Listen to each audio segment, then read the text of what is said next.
बिस्मिल्लाहिर्रहमानिर्रहीम अस्सलाम वालेकुम। मैं हूं सजाद, आप देख रहे हैं सजाद रिव्यूज़। आज का टॉपिक बहुत ही इंपॉर्टेंट टॉपिक है। आपको मेरे पीछे एक तरफ बांग्लादेशी टका जिसके ऊपर शेख मुजीबुर रहमान की तस्वीर आपको नज़र आ रही होगी, और दूसरी तरफ पाकिस्तानी रुपी जिसके ऊपर कायदे-ए-आज़म मोहम्मद अली जिन्ना साहब की तस्वीर आपको नज़र आ रही होगी। आपको बताते हैं कि आज टका जो है, आज 7 फरवरी 2023 टका अपनी तारीख की बुलंद तरीन सतह पर है। कभी एक टाइम था जब टके के बारे में एक मुहावरा बोला जाता था, एक डायलॉग, बहुत मशहूर डायलॉग, कि 2 टके का आदमी 2 टके की औरत, मतलब कि टके की वैल्यू बहुत कम होती थी। तो ये मुहावरा तब चलता आया, लेकिन अब मुहावरा उल्टा करना पड़ गया जी हमें। अब हमें 2 रुपए का मर्द और 2 रुपए की औरत जो है वो बोलना पड़ेगा इधर, क्योंकि टका आज जो है वो बहुत बेहतरीन पोजीशन पर है।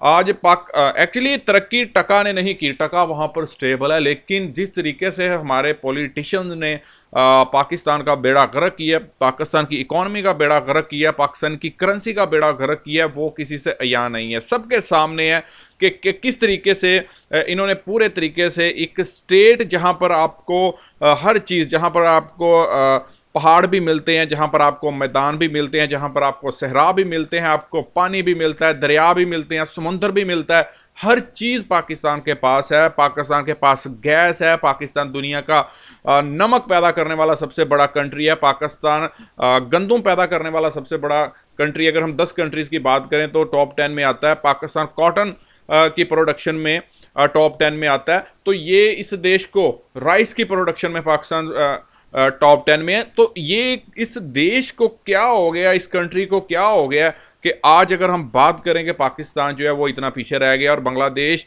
आज पाकिस्तान की निस्बत बहुत बेहतर पोजीशन में है। ना सिर्फ बांग्लादेश बल्कि आज नेपाल जो है वो भी पाकिस्तान से बेहतर पोजीशन में है। और पाकिस्तान, जहां पर पाकिस्तान को डिफ़ॉल्ट होने का खतरा है, पाकिस्तान बैंकक्रप्ट होने की तरफ जा रहा है, और अवाम जो है वो अभी भी सोई हुई है, क्योंकि हमने जागना नहीं है। हम बेगैरत कौम बन चुके हैं, और हमने तब जागना है जब क्योंकि जब कोई सड़कों के ऊपर हमारी अपनी बेटियां बहनें जो है ना वो बिकने लगेंगी ना, तब हमारी गैरत जो है जागेगी, और हमने सड़कों के ऊपर निकलना है। और उससे पहले क्योंकि हमारी गैरत जाग नहीं सकती। तो जिस तरीके से आप देखें कि पाकिस्तान का बेड़ा गर्क हुआ है, और वही आज बांग्लादेश को साथ में कंपेयर क्यों करने वाला हूं, और बांग्लादेशी करेंसी की क्यों हम बात कर रहे हैं, क्योंकि बांग्लादेश हम में से अलहदा होकर 1971 में एक इंडिपेंडेंट स्टेट, अलग कंट्री बना था। शेख मुजीबुर रहमान ने 1971 में, मतलब बांग्लादेश है पाकिस्तान से, जो कि ईस्ट पाकिस्तान कहलाया जाता था, वो अलग हो गया। और उसके बाद, और वो ईस्ट पाकिस्तान जहां पर साइक्लोन आते थे, जहां पर सैलाब से निज़ाम जो कंट्री का था वो सारा दरम बरम हो जाता था, बहुत ज़्यादा नुकसान उठाना पड़ता था। ये कहना है हमारे जो वेस्ट पाकिस्तान के पॉलिटिशियन है तब के, उनका।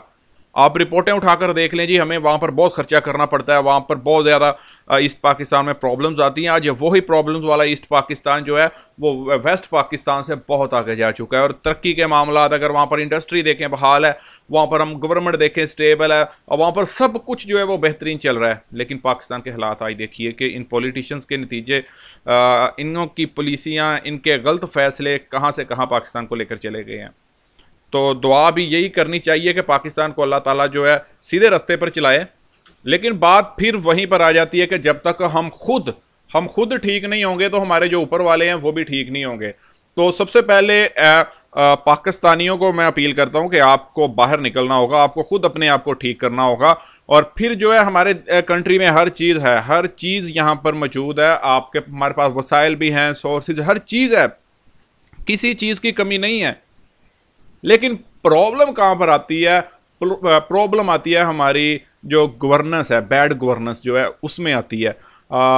एक चीज़ मैं खुली कह देता हूँ कि जब तक हम ये सूद का निज़ाम जो है ना इसको दफ़ा नहीं करेंगे, तब तक हम इस दलदल में और फंसते जाएंगे और बहुत ज़्यादा फंस जाएंगे।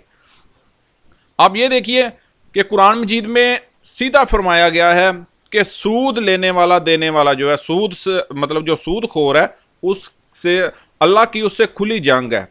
जब अल्लाह ताला फरमा रहे हैं कि सूद खोर से मेरी खुली जंग है, तो फिर हमारा तो सारा निज़ाम ही सूद के ऊपर चल रहा है। मीन्स हम अल्लाह से सीधी जंग कर रहे हैं। तो फिर कैसे हम जो है वो सोच सकते हैं कि हमारी जो कंट्री है वो बेहतरी की तरफ जाएगा और बेहतर होगा। आज अगर हम टका की बात करें तो आप देखिए कि बांग्लादेश मैं ये नहीं कहता कि बांग्लादेश में सूद, बांग्लादेश में भी सूद है, सारा कुछ वहाँ भी चल रहा है, बैंकिंग हर चीज़ वहाँ पर हो रही है, करप्शन भी हो रही है बांग्लादेश में, और पाकिस्तान से यहाँ तक कि ज़्यादा करप्शन हो रही है। लेकिन उनकी जो गुड गवर्नेंस है वो देखिए कि वहाँ पर जो उनकी इंडस्ट्री है वो बहाल है। पाकिस्तान से इंडस्ट्री मूव होकर बांग्लादेश में गई है, इन्वेस्टर्स जो हैं वो पाकिस्तान को छोड़कर बांग्लादेश में इन्वेस्ट कर रहे हैं। और क्यों इन्वेस्ट कर रहे हैं जी? वहाँ पर उनको अपॉर्चुनिटीज़, जो गवर्नमेंट है उनकी वो अपॉर्चुनिटी दे रही है, वो उनको फ़ायदा दे रही है, उनको इकोनॉमिक जोन बनाकर वहाँ पर दे रही है। लेकिन ऑन द अदर हैंड अगर हम पाकिस्तान में देखें तो यहाँ पहले उनके साथ शराइत तय करना पड़ती हैं गवर्नमेंट को कि हम आपसे इतना लेंगे, हम इतना खाएंगे, आप इतना खाइएगा, और टैक्स की कोई टेंशन नहीं है, आप जो मर्जी करें। ये चीज़ें सारी जो है ना, मतलब वहाँ पर फिर इन्वेस्टर सोचता है कि यार जहाँ की गवर्नमेंट जो है वो करप्ट होगी तो हम यहाँ पर पैसा क्यों लगाएं, मतलब डरता है वो। तो यही चीज़ें हैं। 2.58 रुपये एक बांग्लादेशी टका अगर आपके पास है तो आप पाकिस्तान में आकर 2.58 मीन्स के 3 रुपये आप ले सकते हैं। 3 रुपये के करीब 2.5 से ऊपर चला गया है। ये हालात हैं हमारे।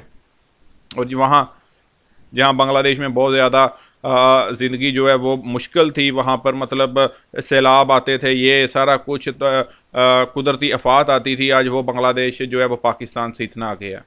ये सिर्फ उनकी अच्छी पुलिस की वजह से और पाकिस्तान की गंदी पुलिस की वजह से कि पाकिस्तान आज उनसे इतना पीछे रह गया है। बाकी हालात हम यही दुआ करते हैं कि बेहतर हो, लेकिन जब तक हम खुद नहीं बाहर निकलेंगे, हम खुद नहीं अपने हक के लिए लड़ेंगे, तो कोई बाहर से लड़ने नहीं आएगा। मिलते हैं अगले वीडियो में, रखिए अपना ख्याल।